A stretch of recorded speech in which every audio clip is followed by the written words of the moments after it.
Bienvenue dans ce rendez-vous Change Talks, une série de rendez-vous avec des décideurs d'entreprise qui partagent avec nous des projets de transformation. Bonjour Elisabeth Fontex, vous dirigez la formation et le développement des compétences du groupe Orange. Bonjour Guillaume. Nous sommes ensemble donc pour ce rendez-vous qui va être consacré aux transformations dans le domaine de la formation. Alors j'ai envie, avant de rentrer dans le vif du sujet et de partager vos expériences, vous demander un petit peu comment se passe ce retour à la normale, ou en tout cas à la presque normale, après cette crise sanitaire. La formation a été particulièrement impactée. Alors en effet, on sort d'une période qui est assez inédite. Et le premier mot qui me vient à l'esprit, c'est déjà le soulagement. De voir enfin la fin du tunnel. Et le deuxième mot, je dirais, c'est une certaine joie, je peux même dire ça, de beaucoup de collaborateurs du groupe Orange de se retrouver ensemble. Parce qu'on a été en télétravail subi pour la plus grande partie des collaborateurs du groupe.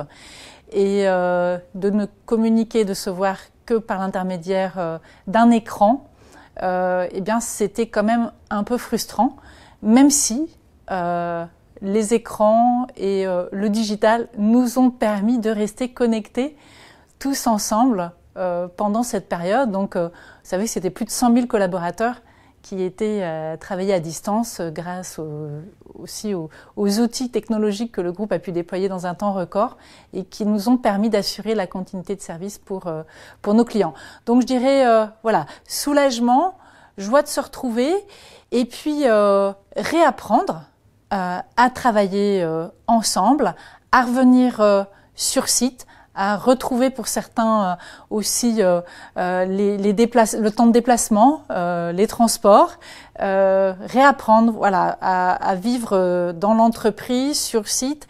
Et pour la formation, eh bien, nous avons été pendant toute cette période effectivement à nous adapter et à devoir transformer l'ensemble de nos programmes de formation en formation distancielle.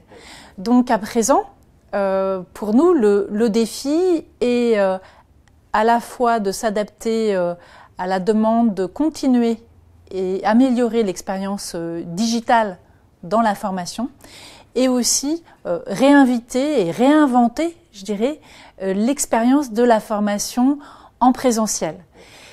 Et vous avez prononcé, enfin je dirais le troisième mot de cette rentrée, c'est l'hybride.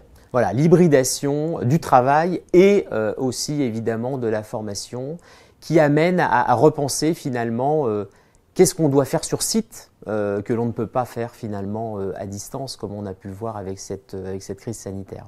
Exactement. Donc une redistribution des cartes qui j'imagine est en cours dans le périmètre que vous dirigez. Ah, tout à fait, vous avez raison. Hein. Le travail est devenu de plus en plus hybride et la formation n'est pas de reste puisque on est intégré dans cette dynamique. Et pour nous, toute la question est de savoir quelle bonne dose d'hybridation est adaptée à des apprentissages efficaces en fonction aussi à la fois du point de départ de chaque salarié, de ses attentes, de son appétence à apprendre, de sa maturité, et puis aussi du contexte métier dans lequel il se trouve. Et donc effectivement, ce qu'on est en train de travailler et d'apprendre tous ensemble aussi avec les managers, c'est comment l'hybride vient nous faire réinventer à la fois le management, l'organisation du travail et la formation. Donc quand on parle d'hybride, on est à la fois à réfléchir à des parcours de plus en plus hybrides intégrant des moments de formation en classe présentielle et puis des moments où on se questionne, on fait des autodiagnostics, d'auto-formation, des activités en ligne. Exactement, on est en asynchrone, on est tout seul. Et puis aussi la classe virtuelle. La classe virtuelle a rencontré beaucoup de succès parce qu'elle permet à la fois exactement l'interaction avec le formateur, l'animateur, aussi de pouvoir partager, échanger avec les collègues. Et ça a été aussi une bonne surprise pour beaucoup d'acteurs du learning et développement qui étaient un peu réticents par rapport au digital. Et la bonne surprise, c'est que l'on peut quasiment se former à tous les domaines grâce au digital et notamment à la classe virtuelle. Mais c'est en même temps beaucoup d'efforts, de monter en compétences parce que il faut maîtriser bien sûr les outils et dépasser l'outil pour pouvoir essayer de recréer cette interactivité et c'est du temps, de l'investissement. Et là, je pense que on va avoir voilà, l'obligation, nous, de donner à nos collègues les moyens de pouvoir s'épanouir, de pouvoir être à l'aise dans l'animation de ces formations. Et donc, on est en train, par exemple, de s'équiper en studio pour permettre voilà, d'avoir tout l'environnement de travail pour pouvoir faire des séquences de formation à distance. Parce qu'il faut reconnaître que pendant la crise sanitaire, on a été parfois amené à transformer notre intérieur en studio, mais c'était quand même pas forcément top. Voilà, c'était plus expérimental. Exactement. En tout cas, on comprend effectivement à travers ce que vous dites, Elisabeth, qu'il y a finalement une accélération de la transformation digitale du domaine de la formation et du développement des compétences, quelque part un peu grâce à cette crise sanitaire qui a bousculé et qui a obligé effectivement à s'adapter très vite en utilisant les leviers du digital.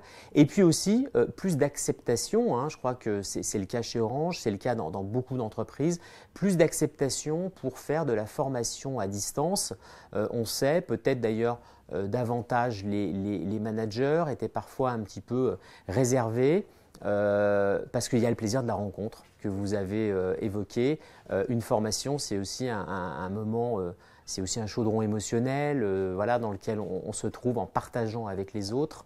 Et puis, c'est le plaisir, effectivement, du regard croisé sur l'apprentissage. Alors, je voulais aussi peut-être dire qu'on a eu l'occasion d'échanger avec pas mal d'apprenants et aussi des jeunes, alors qui nous disent que le digital, c'est bien, mais c'est aussi intéressant de se retrouver et d'apprendre ensemble et d'expérimenter des choses aussi dans les mêmes salles. Donc, il faut pas perdre de vue, voilà, que y compris dans des générations plus jeunes, on vient chercher aussi des expériences immersives, je dirais, ensemble. Donc voilà, on a grâce à cette période pu lever beaucoup de réticences et de freins par rapport au digital, et en même temps on n'est pas devenu dans le 100% digital parce que là on a vraiment une boîte à outils, je dirais, qui nous permet de diversifier les expériences et d'essayer d'avoir des réponses adaptées en fonction des enjeux et des envies. Et donc voilà, on peut avoir les moyens d'avoir des expériences vraiment riches et variées. Très bien, donc c'est le modèle hybride qui s'impose finalement pour l'avenir. Reste effectivement à définir le curseur entre présentiel et distanciel. Et encore une fois, on constate que le tout digital n'est pas une réponse adéquate. C'est vrai pour beaucoup de choses, c'est le cas aussi finalement pour la formation. Nécessité de se voir, de partager et surtout de maintenir un lien entre les individus. Et puis un niveau d'énergie, je crois aussi. Et un niveau d'énergie. Alors, de l'énergie, il y en a beaucoup par rapport à vos ambitions dans le domaine de la formation, puisque chez le groupe Orange, le projet de formation et de développement des compétences est au cœur de votre nouveau plan stratégique. Est-ce que vous pouvez nous en dire un mot? Quelle est cette ambition? Quelles sont les priorités? Et puis peut-être rapidement, comment vont se matérialiser ces ambitions? Alors, notre président Stéphane Richard avait effectivement lancé le plan Engage 2025 fin 2020, début 2021, en mettant effectivement l'accent notamment sur le plan de développement des compétences et ce qu'on appelait nous notre défi des compétences pour accompagner les transformations de l'entreprise.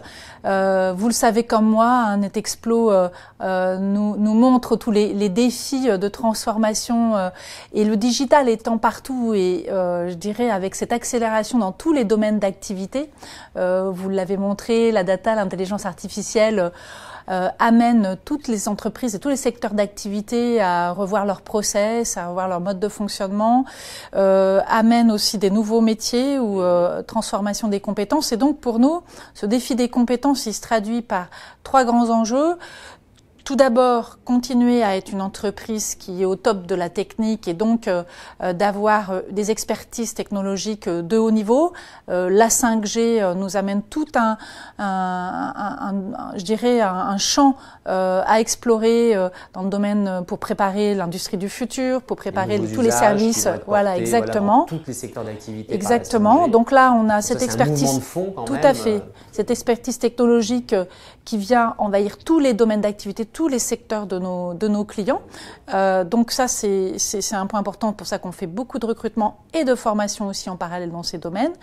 Le deuxième enjeu aussi, c'est, je le mentionnais, la data, l'intelligence artificielle étant dans tous les domaines d'activité, nous avons besoin que tous les métiers s'approprient sa culture, pratiquent et voire développe certaines expertises dans ce domaine. Donc pour nous, l'enjeu dans la data, l'IA et puis aussi la cybersécurité, c'est vraiment de le mettre dans la main de la plus grande partie des collaborateurs du groupe. Et puis le troisième... un sujet qui doit être un sujet pour les grandes fonctions de l'entreprise et les métiers, et pas seulement un sujet réservé pour les à spécialistes tout à fait. ou de la sécurité informatique ou de la data science par exemple. Exactement. C'est donc sortir ce qui pourrait apparaître comme une compétence métier pour en faire une compétence transverse dans l'entreprise et l'affaire de tous finalement. Exactement, ce ne sont plus effectivement une niche d'expertise, on continuera à avoir besoin bien sûr de super experts, mais on a cet enjeu de diffusion au travers de l'ensemble aussi des géographies, parce qu'on a la chance d'être présent aussi beaucoup en Afrique où on a un vrai potentiel de développement. Et récemment, j'étais contente de voir qu'on a pu inaugurer le renouvellement de notre partenariat. Par exemple, en Côte d'Ivoire, on a créé un Data Institute avec Polytechnique. Et donc, on a là de nouvelles promotions qui sont arrivées, de master donc en data science. Et on a beaucoup de jeunes étudiants africains qui se passionnent pour ce domaine. Et nous, dans nos filiales en Afrique, il y a vraiment une appétence à se doter des compétences en la matière. Et donc, on est dans un transfert aussi de savoir-faire et de connaissances entre nos experts.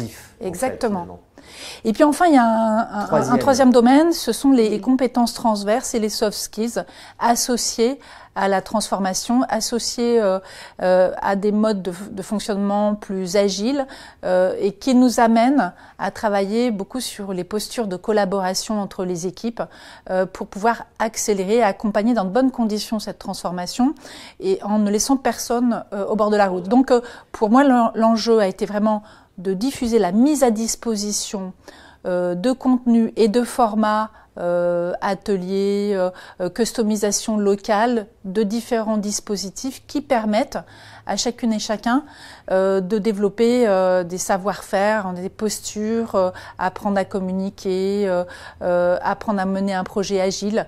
Voilà 3 grands thèmes qui viennent accompagner, j'espère, la réussite d'Engage 2025. Et puis ensuite, je dirais, en toile de fond, Engage 2025, c'est aussi des engagements sociétaux et en termes de RSE. Et ce que nous avons commencé à développer, c'est une offre de formation aussi conséquente dans tous les domaines en lien avec la RSE. Et nous avons déjà plus de 20 000 collaborateurs du groupe Orange qui ont passé leur visa RSE, qui donnent les fondamentaux en termes de compréhension de ce qui est en train de se passer dans notre environnement pour nous permettre d'intégrer ces enjeux dans chacun des domaines d'activité du groupe Orange, puisqu'on a pris des engagements aussi. Et finalement, tout ça s'inscrit dans le développement durable. Et je crois qu'il y a un concept qui résonne avec le développement durable, c'est celui d'organisation ou d'entreprise apprenante. Et je vous propose peut-être que vous nous aidiez à comprendre finalement qu'est-ce qu'il y a derrière ce terme, derrière ce mot.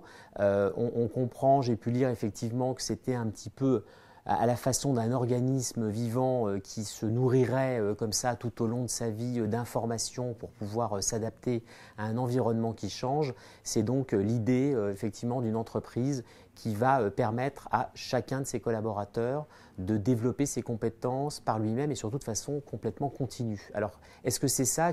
Qu'est-ce que c'est pour vous l'entreprise apprenante et comment ça s'incarne chez Orange? J'aime bien l'image que vous reprenez d'un organisme vivant parce que effectivement, Peter Senge, qui est un des penseurs de l'organisation apprenante, nous décrit vraiment une approche systémique de l'entreprise et cette image du corps vivant, je la trouve très, très intéressante. Alors aussi le lien que vous faites avec l'entreprise durable, parce qu'effectivement, je pense que ce qu'il faut avoir en tête, c'est que on part de l'idée que d'abord il y a plus un temps pour se former et un temps pour travailler. Ça, c'est maintenant. C'est le même temps. Voilà, exactement. On est dans la même temporalité et on est surtout dans la durée. C'est-à-dire que on ne s'arrête pas d'apprendre, on ne s'arrête pas de travailler pour apprendre. De plus en plus, les deux sont liés. Et donc, c'est un mouvement continu. C'est exactement un mouvement continu et on ne cesse pas d'apprendre en travaillant. Et on vient chercher aussi dans le travail la découverte de nouveaux domaines, de nouvelles compétences, de nouvelles ressources aussi qu'on a en soi, qui étaient restées inexplorées. Donc je dirais déjà, c'est une première conviction qu'il n'y a plus ces deux moments. Une deuxième conviction, c'est qu'il n'y a plus les sachants et puis les exécutants. On peut être l'un et l'autre. On peut être l'un puis l'autre. Celui qui apprend et celui qui forme ou qui enseigne, ou qui partage, qui transmet. Exactement. Et pour nous, c'est vraiment fondamental parce que on a tous à apprendre les uns des autres et ça se vérifie tous les jours. On a des compétences techniques, on a des compétences en termes de savoir-être, on a des expériences variées, qu'ils soient professionnelles, extra-professionnelles. On a aussi toute une génération qui est née avec le digital qui peut nous apporter aussi beaucoup de choses. Donc c'est aussi du reverse mentoring. On a aussi une tradition, beaucoup de transmission des savoirs, puisqu'on a connu des technologies qui se sont renouvelées et on a cette vraie culture chez Orange de la transmission. Et alors, donc, je dirais, cette entreprise apprenante, pour nous, c'est l'entreprise qui crée les conditions pour que ces moments-là se passe dans de bonnes conditions, qu'il y ait une alliance, je dirais, à la fois des managers, des salariés, des RH, pour que ça se passe, que cette transmission, ce partage, soit intégré dans les processus de travail, dans le quotidien, pour que chacun donne le meilleur de lui-même et avec une vision aussi très d'autonomie. C'est-à-dire que l'idée, c'est aussi, on n'est plus dans une vision verticale de l'entreprise, mais plutôt diffusion, une vision horizontale où chacun apprend à son rythme, est de plus en plus autonome et n'est plus dans une vision où ça descend voilà, de la hiérarchie. Donc c'est plus participatif et l'idée que finalement dans cette organisation apprenante,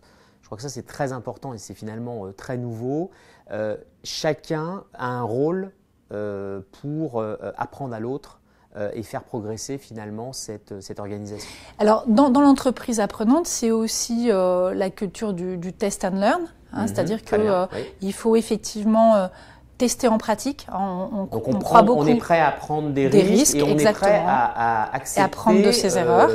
L'erreur. Voilà. Exactement. On n'est pas sanctionné sur l'erreur. Voilà. Elle est bénéfique. Normalement, oui.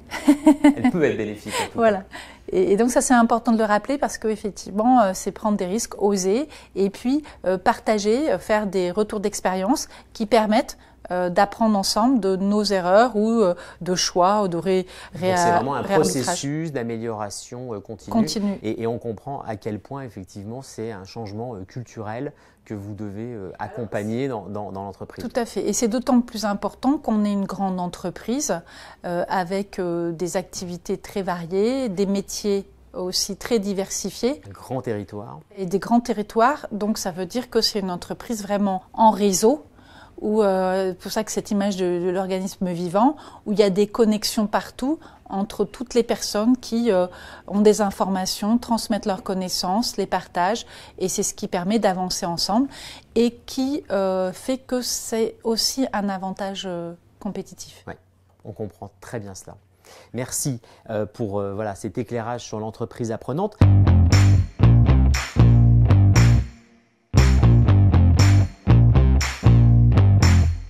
Alors, quand on a préparé ensemble ce rendez-vous, on vous a demandé, Elisabeth, de nous parler de 2 expériences de transformation très concrètes qui illustrent justement voilà, ce mouvement, cette transformation que vous pilotez au sein de la formation et du développement des compétences. Vous avez choisi 2 initiatives très différentes. Une initiative qui est la formation en situation de travail. Donc là, on est dans une approche qui est une approche plutôt individuelle. Et puis une deuxième initiative qui s'appelle l'équipée apprenante. Et on va recevoir d'ailleurs Sonny qui est votre invité, qui est une start-up, qui représente une start-up qui s'appelle Didask, avec laquelle vous collaborez, avec laquelle vous avez mis au point effectivement ce pilote d'équipée apprenante.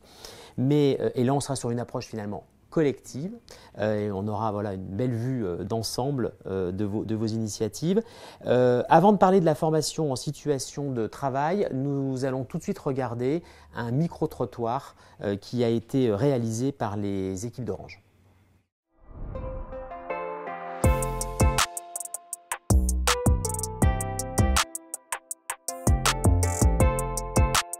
Je suis Sabrina Lavandier, je suis conseillère client premium à l'UAT de Clermont-Ferrand. Je m'appelle Morgane Rosaire, je suis technicienne service client à l'agence Grand Est. Safira So et je suis chargée de projet sur les dispositifs de formation. Bonjour, je m'appelle Kayla Ossé, je suis conseillère en ressources humaines au pôle embauche et fin de contrat à Montpellier. Je m'appelle Mathieu Carminati, je suis conseiller RH au pôle embauche de Montpellier. Je suis Michael François, je suis chez Orange dans le service accueil client entreprise. Bonjour, je me présente Alexandra Vitiello, je suis chargée de clientèle sur l'agence Pro PME Sud-Est, c'est-à-dire que je m'occupe d'un portefeuille de 600 clients.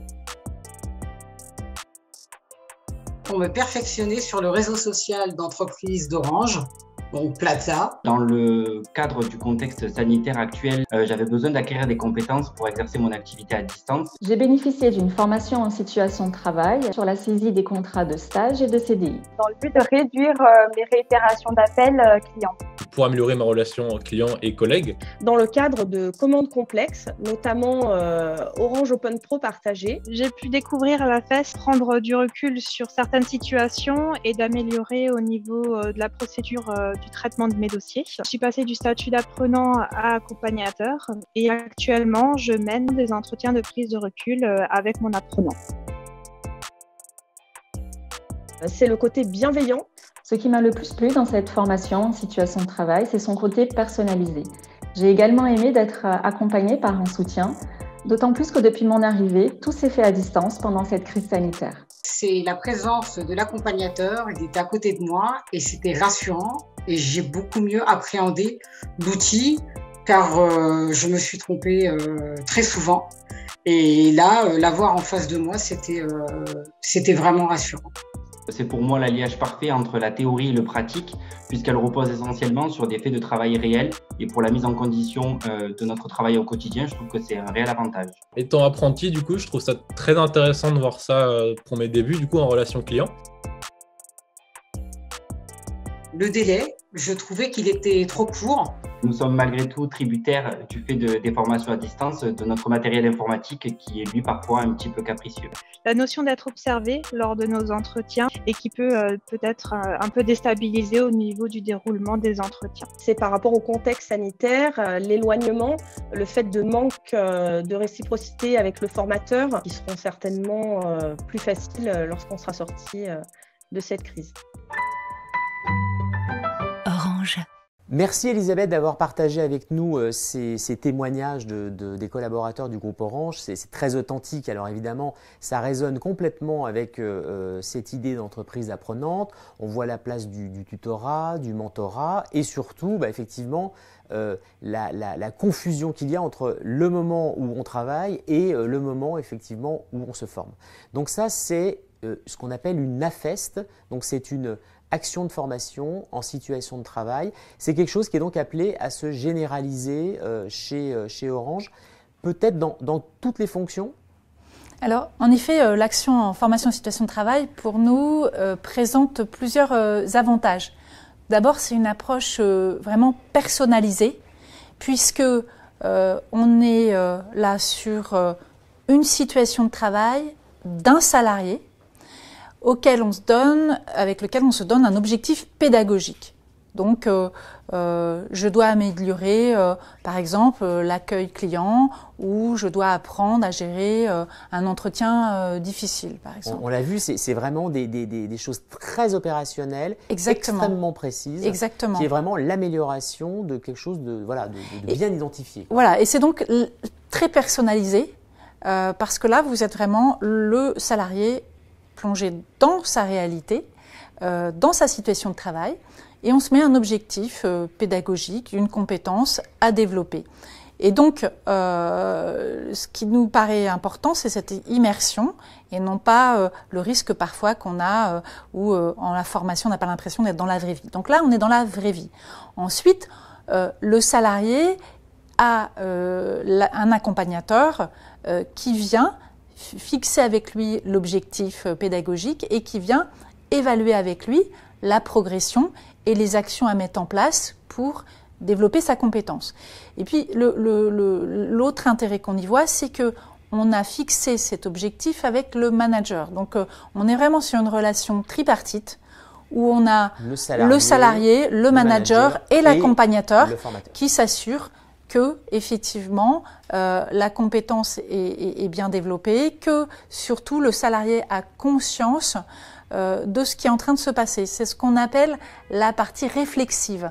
C'est-à-dire que souvent, on a constaté qu'on n'a pas forcément conscience quand on est en train d'acquérir une compétence, qu'on l'a acquise ou qu'on ne l'a pas encore acquise, et que ça fait partie du processus d'apprentissage qui permet vraiment d'ancrer la progression et le savoir-faire.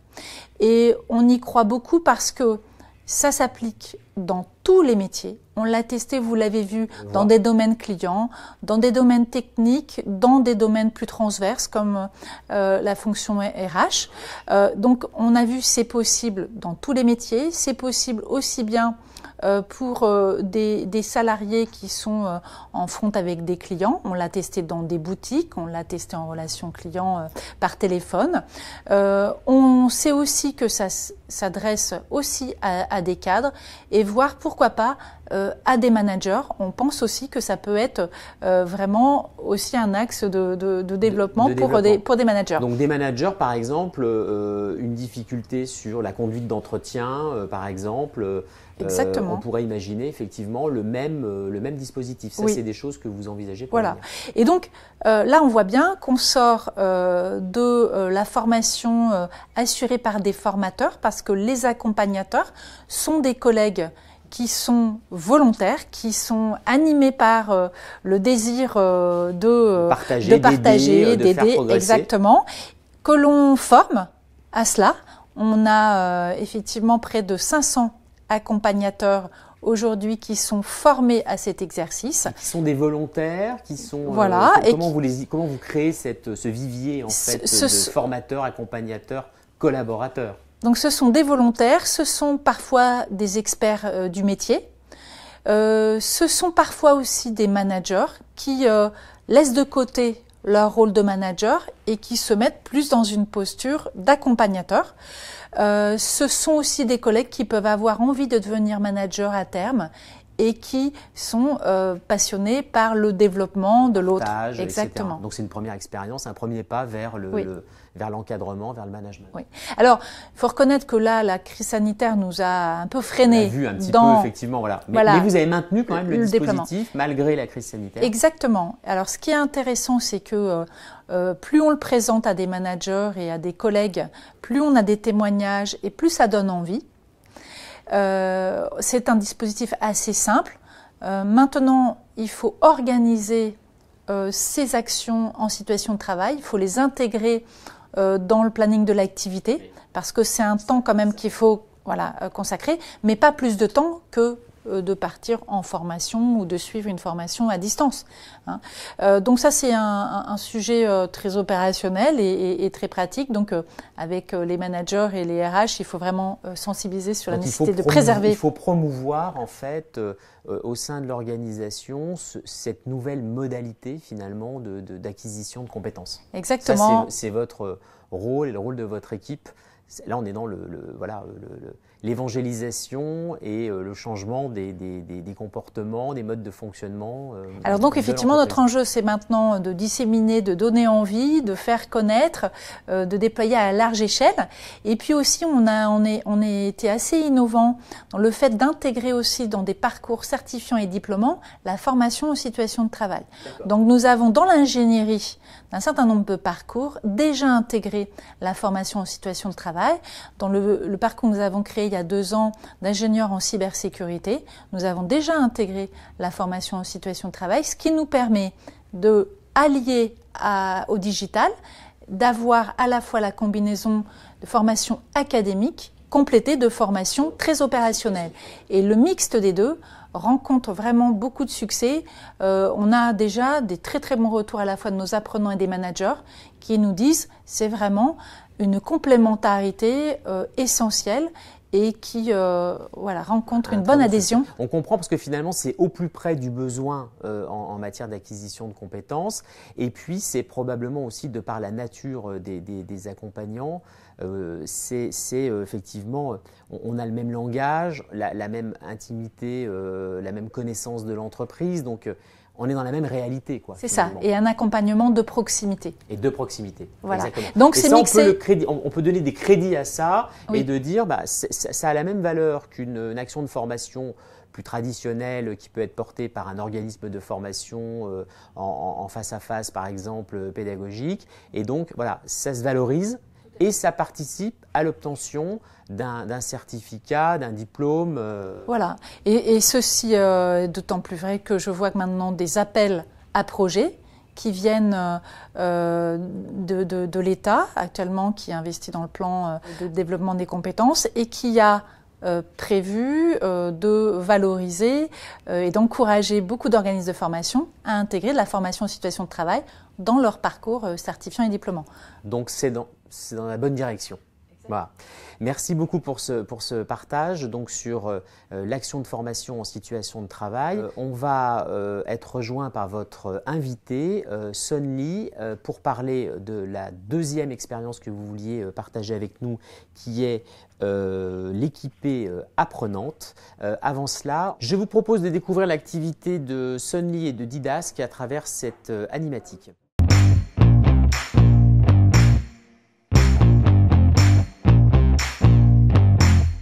Alors, retour avec vous, Elisabeth Fontex, pour partager un deuxième projet innovant dans le domaine de la formation et du développement des compétences. Avec votre invité, nous sommes ravis de vous accueillir. Vous êtes Son Lee, vous êtes cofondateur d'une start-up qui s'appelle Didask. Vous êtes chercheur et vous êtes spécialiste des sciences cognitives, si j'ai bien compris. Et vous mettez cette spécialité au service de la formation pour améliorer l'impact des formations et leur efficacité. Alors, est-ce que vous pouvez peut-être, Elisabeth, compléter si vous souhaitez cette présentation rapide de Son Lee et de Didask, peut-être nous expliquer comment vous vous êtes rencontrés avant qu'on entre dans le projet ?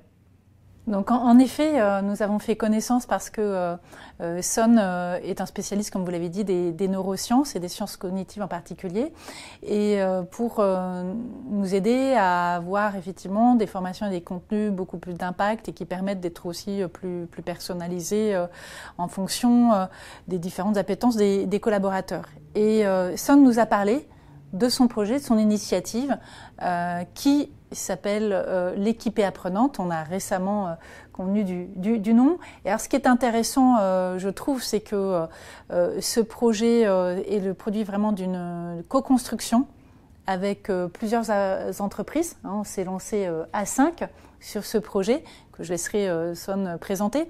Et ce que je voulais dire pour incarner l'entreprise apprenante, on a vu tout à l'heure l'importance d'aller vers de la personnalisation et aussi pour nous l'intelligence collective et tous les dispositifs d'apprentissage collectif qui peuvent être mis dans la main des équipes. Et pour nous, c'est aussi une conviction forte que le collectif peut permettre d'aller plus vite dans l'apprentissage et de manière aussi plus conviviale, plus dynamique, parce que ensemble on peut se fixer des buts d'apprentissage en fonction de son contexte d'équipe. Et ça, c'est une dynamique qui nous a paru très intéressante. Et je peux vous dire que c'est aussi un levier à l'occasion de la reprise sur site qui est vraiment très intéressant à mettre dans la main des managers et de leur équipe. Des managers. Et qui justifie aussi effectivement de se réunir, d'être en présentiel probablement. Alors Son, avant qu'on rentre dans le projet de l'équipée apprenante, est-ce que vous pouvez essayer peut-être pour nous de nous expliquer le lien entre la formation, l'impact de la formation et puis les neurosciences, qui est le métier historique de Didasque que vous avez créé en 2014 ? Oui, tout à fait. Moi, déjà, bonjour. Bonjour Guillaume et bonjour Elisabeth. Et merci beaucoup pour l'invitation à partager notre collaboration. Donc, effectivement, Didasque, on est une start-up fondée par plusieurs chercheurs avec pour mission de développer des solutions numériques et de les proposer aux entreprises pour finalement les aider en interne à mieux apprendre, transmettre, former. Les neurosciences, les sciences cognitives, qu'est-ce que c'est? Donc en fait, les sciences cognitives, c'est tout un champ de plusieurs disciplines en réalité, qui s'intéressent sous différents angles d'attaque au fonctionnement de la pensée humaine. Dedans, vous avez plein de choses, vous avez le langage, vous avez la perception, vous avez les émotions, et vous avez aussi l'apprentissage, qui est l'une des grandes fonctions humaines, évidemment. Donc il y a beaucoup de travaux en sciences cognitives qui s'intéressent à ce sujet. Les neurosciences, qu'on appelle les neurosciences, est l'une des disciplines des sciences cognitives, c'est son versant biologique, en réalité, qui s'intéresse au fonctionnement de la pensée du point de vue du fonctionnement du cerveau, en tant qu'organe biologique. Donc on essaye de comprendre comment finalement on peut acquérir un savoir ou une compétence, comment on va mémoriser par exemple une connaissance. C'est ça l'objet de... Exactement, on s'intéresse finalement à qu'est-ce qui se passe dans le cerveau et dans le réseau et dans la cognition en fait, lorsqu'on essaie d'apprendre quelque chose, par quelle phase on passe, et notamment on essaie d'identifier quels sont les facteurs qui peuvent être des obstacles à ce processus d'apprentissage ou au contraire des éléments qui vont favoriser. Et donc finalement améliorer l'apprentissage. Tout à fait. Et donc nous, à partir de ça, Didasque, en fait, notre métier historique, c'est qu'on propose en fait une solution qui est le cœur de notre métier aujourd'hui, qui est une solution de conception e-learning, qui permet en fait à des entreprises de créer des expériences e-learning qui respectent ces recommandations de la recherche, dans le cadre de, par exemple, de grands projets de transformation qu'elles mènent, pour essayer de faire évoluer, changer les postures. C'est ce qu'on fait par exemple avec Orange dans le cadre d'un... Exactement. Donc c'est-à-dire que vous définissez en fonction finalement de ces facteurs d'amélioration, vous définissez un cadre pour que Orange puisse créer une formation dans ce cadre-là, en le respectant, et à partir de là, globalement, on sait que ce sera plus efficace. C'est exactement ça, c'est une logique en fait de canevas pédagogique finalement, qui a déjà été prépensée à partir de cette expertise qu'on a et qui permet à des gens qui disposent d'une expertise et qui ont besoin de la transmettre, mais qui ne sont pas par eux-mêmes experts sur ces sujets-là, de réussir à créer ce type d'expérience-là qui respecte mieux le fonctionnement finalement de la pensée humaine. Et donc cette solution qu'on propose, à la fois sur le sujet, c'est utilisé aussi par des experts métiers pour repenser des formations métiers. On touche finalement essentiellement à la question finalement de formations dites formelles. Des temps dans lesquels on doit apprendre un sujet de manière explicite. C'est le temps de formation, le temps qui est consacré à la formation, très différent de ce qu'on a vu jusqu'à présent où effectivement on avait un temps qui mêlait la formation et l'activité professionnelle. Sur des projets explicites, conscients, sur lesquels on a besoin de former. Et donc là, effectivement, par rapport au sujet qui nous intéresse aujourd'hui, on a voulu en fait, au bout d'un moment chez Didasque, commencer à s'intéresser à tout un autre pan de l'apprentissage qui est le pan de l'apprentissage dit informel. Qu'est-ce que c'est que l'apprentissage informel? C'est finalement tous ces temps qu'on n'appelle pas forcément de l'apprentissage ou de la formation, mais qui sont finalement les temps sur lesquels on apprend souvent le plus, ou sur lesquels en tout cas on a le plus d'opportunités d'apprendre, c'est-à-dire tout simplement toutes les expériences quotidiennes qu'on fait au travail, les erreurs, les échecs, les réussites, les partages, les échanges avec ses collègues. D'accord. Et puis le fait, par exemple, tout simplement de montrer à un collègue quelque chose, voilà, ça participe de cette formation informelle. On parle aussi de social learning, je ne sais pas si le terme est toujours d'actualité, c'est un peu tout ça. En tout cas, c'est tout ce qui n'a pas été formalisé dans un parcours de formation et qui est plutôt lié au partage, à la discussion. Et qui n'est pas explicitement de la formation, comme dit Son. C'est vraiment de l'apprentissage, mais qui n'est pas, où les acteurs n'ont pas forcément conscience qu'ils sont en train d'apprendre quelque chose, mais il se passe quelque chose. Et donc, ce qui est intéressant, c'est qu'en fait, cet apprentissage informel, parce qu'il est informel, on s'y intéresse assez peu. En tout cas, on développe peu de choses pour réussir à l'améliorer. Alors qu'en réalité, ce que la recherche nous montre, c'est qu'il y a tout un ensemble de réflexes qu'on peut avoir au quotidien, aussi de conditions qu'on met en place dans les environnements de travail, qui vont ralentir ou au contraire faciliter cet apprentissage informel. Et donc, on s'est dit qu'il y avait ici un énorme levier pour aider nos clients à améliorer l'apprentissage et à aller dans le sens de l'entreprise apprenante. Donc, il s'agit de mettre un cadre, finalement, quelque part, dans quelque chose qui est informel, quoi. Alors, mettre un cadre, en tout cas, de mettre en place les facteurs qui vont le favoriser. Je pense que l'apprentissage informel, sa force, c'est justement aussi son informalité et le fait qu'elle se passe de manière spontanée. Le rendre plus efficace, c'est la même démarche que ce que vous avez fait sur de la formation, on va dire, un peu plus traditionnelle, mieux borné, dont on voit bien les contours. Et donc l'idée est arrivée de là, travailler sur l'apprentissage informel, et on a mêlé à ça cette idée qu'on avait, cette conviction qu'on avait, que si on voulait traiter ce sujet, il serait intéressant de le traiter par l'apprentissage en équipe. Pourquoi la notion d'équipe? D'abord parce qu'il y a déjà pas mal de choses qui se développent sur l'apprentissage individuel aujourd'hui, hein, et donc voilà, il y a déjà un ensemble de choses, mais aussi parce que finalement vous avez beau individuellement être prêt à apprendre, à rentrer dans cette dynamique, si votre environnement direct, les gens avec qui vous interagissez, vous avez du mal à interagir avec eux, vous n'osez pas vous faire des feedbacks, votre manager ne vous laisse pas assez de temps des fois pour apprendre, vous êtes systématiquement sanctionné dès lors que vous faites une erreur, vous n'allez pas pouvoir apprendre. Donc il faut un environnement favorable. Exactement. Donc l'équipe est un environnement sur lequel il faut travailler pour améliorer cet apprentissage informel. Et après, on le voyait aussi dans le sens plus positif en disant que l'équipe est aussi un formidable levier. Tout simplement parce que quand on a peur d'apprendre, quand on a peur d'essayer, d'échouer, etc., le fait d'être dans une équipe dynamique, qui ose, dans laquelle on se soutient, est aussi un levier formidable pour ça. C'est les sponsors, quelque part, c'est ça. Il faut être en confiance, parce que quelque part, apprendre, c'est aussi reconnaître qu'on ne sait pas. Bien sûr. Hein, donc il faut être en confiance et créer les conditions de cette confiance. Et l'équipe peut être ce cocon où à créer cette dynamique qui fait qu'on est en confiance et qu'on n'hésite pas à aller demander de l'aide, de partager, reconnaître qu'on ne sait pas. Et ça, c'est vraiment important parce qu'au bout du compte, c'est gagnant-gagnant pour chaque membre de l'équipe. C'est valorisant pour celui qui transmet, pour celui qui reçoit et pour l'équipe. Et c'est vertueux parce qu'on sait que ça va continuer à se développer. C'est un mouvement, quoi, finalement, que l'on initie. Voilà. Alors, on avait besoin d'outiller cela. C'est-à-dire qu'on a parlé de définir un cadre, définir les conditions, et puis d'outiller. Et c'est là que Didasc aussi intervient, parce que comme ils connaissent bien le digital, ils travaillent sur une plateforme qui permet d'outiller avec des fiches très pratiques et d'illustrer différents cas de figure d'apprentissage dans une équipe et de lui donner une dimension ludique. Très important. Alors, juste pour resituer, pour replacer ce projet, c'est un projet équipé apprenante que vous avez fait, donc Orange, avec d'autres entreprises. Voilà, 4 autres entreprises. Réunies. Alors ça aussi, c'est finalement assez une manière d'apprendre aussi, à travailler ensemble. D'apprendre, donc c'est l'entreprise ouverte, hein, finalement, où on co-crée, on ne fait pas les choses tout seul, mais on co-crée avec d'autres entreprises, d'autres grandes entreprises. Et là, vous avez, je crois que vous avez terminé le pilote.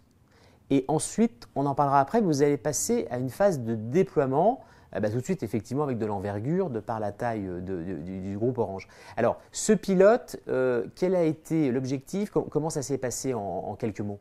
Alors, juste peut-être déjà aussi pour revenir sur la question des 5 entreprises, parce que c'est quand même un point très... Alors, on peut les citer quand même. Très important. Oui, bien sûr, exactement. Le groupe Orange, je crois qu'il y a Renault l'IFCAM, qui est l'université du groupe Crédit Agricole, EDF et Natixis. Donc vraiment tout secteur. Exactement. Donc qu'est-ce qui s'est passé? C'est que quand on a voulu créer cet outil, cette solution, on s'est dit chez Didasc, c'est pas quelque chose qu'on peut développer tout seul en silo de notre côté. Le sujet est beaucoup trop complexe. L'entreprise apprenante de manière générale est un sujet complexe, mais notamment parce qu'il est très abstrait d'une certaine manière, et réussir à le rendre concret par des outils, c'est complexe. Et donc on s'est dit, on a besoin de travailler avec des entreprises qui vont nous enrichir de leur terrain. C'est ça, il faut un terrain à un moment donné pour exprimer. Et même mieux comprendre aussi un certain nombre de choses. C'est-à-dire qu'on a fait tout le travail à commencer par une série d'entretiens, on a mené des dizaines d'entretiens auprès de managers, de collaborateurs de ces 5 entreprises pour comprendre au quotidien dans leur équipe qu'est-ce que ça voulait dire l'apprentissage. Pour ne pas aller sur des choses, vous savez, qui soient complètement déconnectées finalement du business et déconnectées de ce qui est la réalité, de ce qu'ils vivent. Parce que eux, l'apprentissage en tant que tel, ce n'est pas un sujet, ce n'est pas leur Donc sujet. vous avez défriché et vous avez prospecté les pratiques. Exactement, jusqu'à identifier finalement quels étaient à la fois les obstacles et quelles étaient les bonnes pratiques qui pouvaient être intéressantes à partager à toutes les équipes de ces entreprises. Et ensuite, grâce à ces entreprises, on a pu tester de manière très itérative. Il y a eu au moins 4-5 versions avec à chaque fois testées par différents testeurs en phase alpha, en phase bêta, etc. Ça a pris une année entière jusqu'à ce qu'effectivement on ait pu mener ces pilotes avec des équipes pilotes dans toutes ces 5 entreprises qui ont testé et qui nous ont permis encore une fois d'itérer jusqu'à arriver effectivement à cette version finale qu'on est maintenant prêt à déployer largement au sein de ces 5 entreprises et qu'on commercialise désormais aussi auprès d'autres entreprises. Et alors, comment ça va se matérialiser, ce déploiement-là, concrètement, dans les semaines qui vont venir, je crois, parce que le lancement est début octobre. Oui, alors ce que je peux dire, effectivement, c'est intéressant de construire avec des managers et des salariés et de vérifier et d'itérer. On a eu des retours très positifs des salariés et des managers qui nous disent c'est simple, on manquait de boîte à outils, on a ce qu'il nous faut, et peut-être qu'on peut donner des exemples de ce que c'est que l'équipe apprenante. Par exemple, c'est dans les bonnes pratiques comment j'apprends à faire un feedback collectif. C'est aussi comment on fait un retour d'expérience. Intégrer ça dans les bonnes pratiques d'équipe et d'intégrer ça dans des rites d'équipe. Et on se rend compte, je faisais référence tout à l'heure au retour sur site, qu'on est très preneur dans les équipes d'avoir des moments où on se retrouve et on crée une dynamique autour d'un enjeu. On veut réussir un projet client, où on a un manager aussi qui est responsable de boutique, qui a été très très enthousiaste parce que qui dit on est régulièrement concentré sur les compétences métiers et on ne passe pas suffisamment de temps sur des savoir-être et là c'était l'occasion vraiment ensemble de se dire tiens, comment on peut améliorer l'accueil client dans la boutique et pas être que sur la compétence individuelle, mais comment le collectif peut se mettre, peut participer. Voilà. Et puis on a aussi des équipes qui nous ont dit nous c'est très intéressant parce qu'on a des enjeux de transformation des compétences dans notre équipe et donc on va être dans une dynamique d'animation du dispositif de développement des compétences. On veut animer cet apprentissage et on va s'appuyer sur cette boîte à outils. Donc c'est une plateforme digitale qui propose différents types d'apprentissage et qui donne les clés de comment je peux animer cet atelier. Et l'animation peut se faire soit par le manager, soit par un des collaborateurs de l'équipe et les rôles peuvent tourner aussi. Et donc ce qui est bien, c'est qu'on peut faire vivre ce dispositif tout au long de l'année, se dire tiens, nous on a envie de travailler plutôt sur le retour d'expérience, comment on apprend à faire des retours sur expérience. Et puis on choisira un autre thème dans tous les domaines. Donc c'est une boîte à outils qui peut permettre effectivement d'être utilisée dans n'importe quel domaine, technique, client, RH. Ça a été d'ailleurs l'un des enjeux de travailler avec des entreprises de secteurs différents. Ça a été de s'assurer qu'on couvrait en fait des réalités suffisamment diverses et que ce qu'on faisait pouvait s'appliquer à peu près à toutes les... Oui, puisque là vous aviez des secteurs d'activité très différents et des équipes avec des objectifs professionnels qui sont très différents les uns des autres. Alors on parlait du déploiement, donc effectivement nous ce qui nous intéressait c'était de vérifier que les managers et les équipes adoptaient ce dispositif qui répondait à une attente. Et maintenant, nous sommes en phase de communication, de mise en place de tout un dispositif de communication et de déploiement auprès des managers. Et nous l'avons intégré aussi dans notre offre Orange Campus Management pour bien montrer que c'est aussi à la main des managers, c'est à la main des équipes et à la main des managers et qu'ensemble, ils peuvent vraiment incarner l'expérience de l'entreprise apprenante d'une manière très pratico-pratique et que c'est assez simple d'usage parce qu'il n'y a pas besoin de notices d'utilisation trop longues. On a une plateforme là qui est déjà facilement accessible et donc c'est une solution digitale qui peut permettre de vivre l'expérience à la fois en présentiel et à distance. C'est configurable, l'hybride est possible aussi. Elle a été développée pendant le Covid, donc vous imaginez bien qu'on a fait en sorte que tout puisse être fait entièrement à distance. Dans une autre réalité, effectivement. Exactement.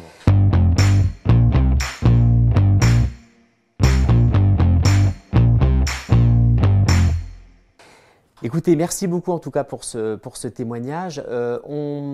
On voit finalement, Elisabeth, à travers ces deux exemples, que tout ça participe à redonner finalement le pouvoir aux individus, hein, c'est-à-dire finalement les managers, les collaborateurs qui, que ce soit avec une AFEST ou avec l'équipe apprenante, prennent en main finalement leur formation et le développement de leurs propres compétences ou de celles de leur équipe d'ailleurs. Voilà, et c'est cette double finalement, dynamique. le grand, peut-être la grande évolution et le sens des transformations que vous animez au sein du groupe. C'est bien résumé parce que chacun est acteur de son développement et puis lui donner les moyens face à un client, face à une situation complexe, de pouvoir devenir autonome ou de s'appuyer sur l'équipe qui est une ressource d'intelligence infinie. Merci beaucoup. Voilà un beau message en tout cas pour ceux qui ont suivi cette rencontre. Je vous invite également à poursuivre si vous êtes intéressé par les transformations dans le domaine de la formation et du développement de compétences avec le rendez-vous du groupe Renault.